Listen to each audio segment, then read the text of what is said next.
नमस्कार, इशारों में आपका स्वागत है। मैं हूं संकेत उपाध्याय। एक महत्वपूर्ण मुद्दा है और ये इसलिए महत्वपूर्ण हो गया है क्योंकि कहीं ऐसा तो नहीं हो जाएगा कि एक ही साल में दो दो युद्ध देख लेगा या देख लेगी ये दुनिया। अभी एक से तो हम उभरे ही नहीं हैं और वो ख़त्म भी नहीं हुआ है, रूस और यूक्रेन के बीच में। कहीं ऐसा ना हो कि चीन और ताइवान के बीच में, हालांकि चीन ताइवान को अपना ही हिस्सा मानता है और बाकी जितने देश हैं उन सब की पॉलिसीज़ भी ताइवान को मान्यता नहीं देते, और ऐसे में यूनाइटेड स्टेट्स की एक बहुत बड़ी नेता का वहाँ जाना क्या युद्ध की एक वजह बन सकता है। तो यही सबसे बड़ी बात है और ये पता चल जाएगा कुछ दिनों में, क्योंकि उस दिशा में हम जाते हुए दिखाई दे रहे हैं। क्या है पृष्ठभूमि, आपको वो बता दें। दरअसल नैन्सी पेलोसी जो कि हाउस स्पीकर हैं यूनाइटेड स्टेट्स में, वो ताइवान जा रही हैं। अब आमतौर से देखा जाए तो ये हो जाए, कोई दिक्कत नहीं है, हाउस स्पीकर हैं, अलग अलग देशों में जाती हैं, लेकिन ताइवान जाना इसको एक प्रोवोकेशन की तरह देखा जा रहा है चीन द्वारा। वो इसलिए देख रहे हैं क्योंकि अमेरिका जो है उसकी अगर आप ऑफिशियल पोजीशन देखें वो ये है कि ताइवान को वो मान्यता नहीं देते। अमेरिका की ऑफिशियल पोजीशन है कि वो वन चाइना पॉलिसी में विश्वास रखते हैं कि एक चीन है, चाहे वो मेनलैंड चीन हो चाहे वो ताइवान हो, हम एक ही चीन को मान्यता देते हैं। ऐसे में नैन्सी पेलोसी का ताइवान जाना, इसको प्रोवोकेशन की तरह क्या देखेगा चीन, ये एकदम साफ हो गया है कि देख रहा है। अब कौन है नैन्सी पेलोसी? जैसा हमने आपको बताया, वो हाउस स्पीकर हैं। अमेरिका की राजनीति में सबसे ऊपर हो गए प्रेसिडेंट, उसके बाद वाइस प्रेसिडेंट यानी कि जो बाइडन, फिर कमला हैरिस, और नंबर 3 उनकी हायरार्की में होता है हाउस स्पीकर। और नंबर 3 नेता, ऐसा भी नहीं है कि कोई एमपी जा रहा है या कोई उनके यूएस कांग्रेस से कोई जा रहा है, थर्ड मोस्ट पावरफुल पर्सन अमेरिकी सरकार का, अगर वो चल दें, एक ऐसी जगह जा रहे हैं जिसको उन्होंने आधिकारिक रूप से मान्यता नहीं दी है, लेकिन एक स्टेटमेंट देने के लिए चीन से बातचीत नहीं कर रहे हो सीधा। ऐसा नहीं है कि चीन से इजाज़त ली है कि हम वहाँ जाएं या वहाँ पर और लोग भी जाएंगे, नहीं, वो सीधे जा रही है। इसको चीन एक प्रोवोकेशन की तरह देखता है। अब जैसे कि मैंने बोला, पृष्ठभूमि इसकी ये है कि यूएस मिलिट्री को जब ये पता चला कि ऐसा प्लान बन रहा है राजनीतिक रूप से, तो उन्होंने जो एडवाइस दी थी, मीडिया की खबरों के द्वारा जो पता चला है, वो ये थी कि आप मत जाइए। आप वहाँ जाएंगी बवाल होगा, सिक्योरिटी को लेकर के बहुत बड़ा रिस्क है ये, चीन क्या कर दे किसी को नहीं मालूम।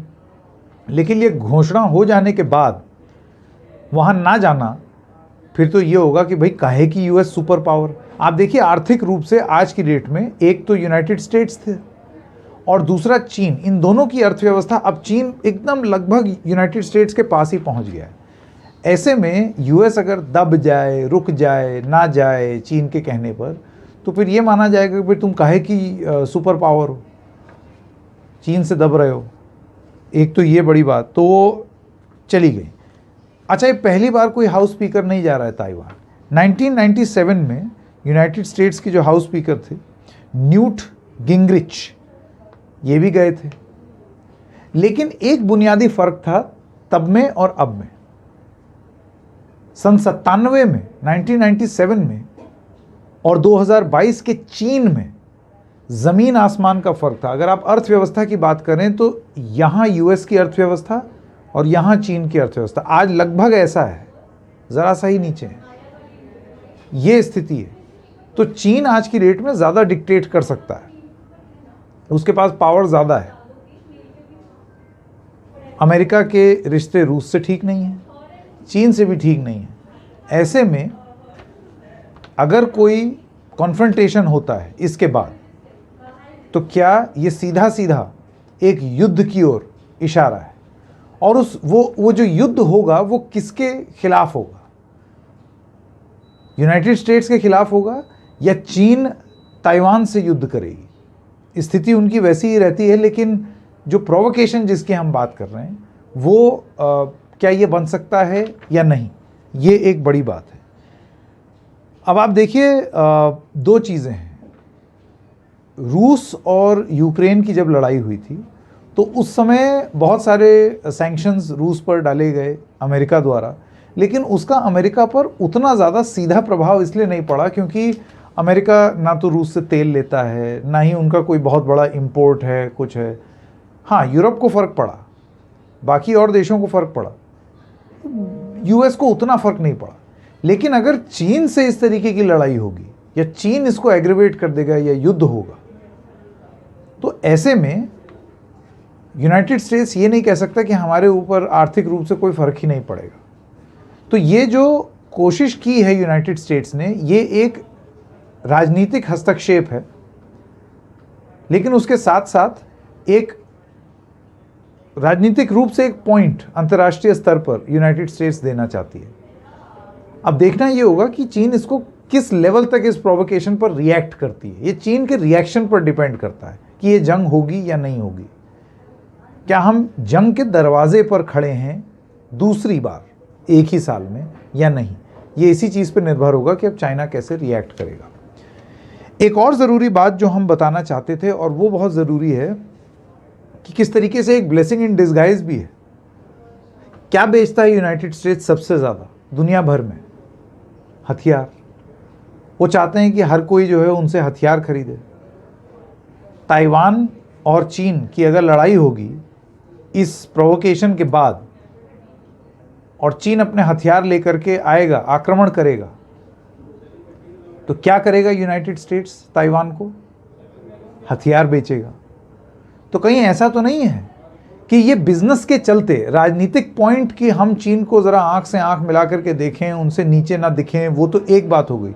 दूसरी चीज़ कि आप जानबूझ के तो नहीं जा रहे हैं कि एक तनाव की स्थिति हो, उसके बाद आप ताइवान को डराएं और उसके बाद बोलें कि अब तुम्हें बचना है चीन से, ये लो हमारा हथियार खरीदो।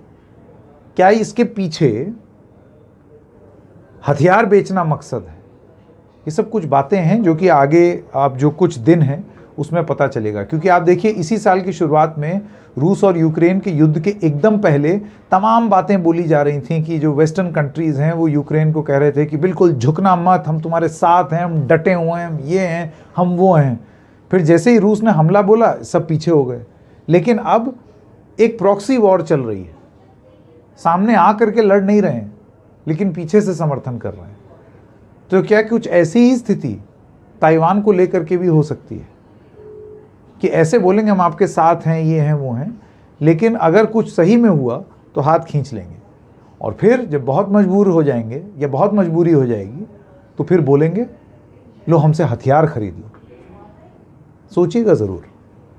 तो आज इशारों इशारों में बस इतना ही। हम फिर मिलेंगे किसी और मुद्दे के साथ। तब तक के लिए नमस्कार।